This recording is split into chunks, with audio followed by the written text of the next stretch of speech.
ক্যারিবীয় সাগরে নেমে এসেছে এক অদ্ভুত নীরবতা, যেন ঝড়ের আগে থমকে আছে সবকিছু। পানির নিচে টান টান চাপ, আকাশে অস্থির বাতাস, আর চারিদিকে ছড়িয়ে থাকা যুদ্ধজাহাজগুলো যেন অদৃশ্য সংকেতের অপেক্ষায়। ঠিক এমন সময়ই হঠাৎ সামনে আসে এক বিস্ফোরক ঘোষণা। যুক্তরাষ্ট্র যে কোনো মুহূর্তেই হামলা চালাতে পারে ভেনেজুয়েলায়। স্থানীয় সময় 2 ডিসেম্বর মঙ্গলবার বিশ্বের সবচেয়ে বড় তেল সমৃদ্ধ দেশটিতে হামলার কথা জানান মার্কিন প্রেসিডেন্ট ডোনাল্ড ট্রাম্প। মন্ত্রিসভার এক বৈঠকে এই তথ্য জানান তিনি। ভেনেজুয়েলার ভেতর থাকা মাদক সাম্রাজ্যের অবকাঠামো এ হামলার লক্ষ্যবস্তু হবে বলেও মন্তব্য করেন ট্রাম্প। সংবাদ মাধ্যম দ্য গার্ডিয়ানের প্রতিবেদনে প্রকাশ পেয়েছে এ তথ্য।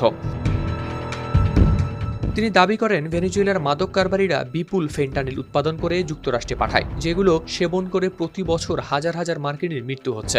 আরও বলেন, শুধুমাত্র গেল বছরই এই মাদকের কারণে যুক্তরাষ্ট্রে মৃত্যু হয়েছে 2 লাখ মানুষের। ট্রাম্প আরও বলেন, যুক্তরাষ্ট্র বহু আগেই এ পথগুলো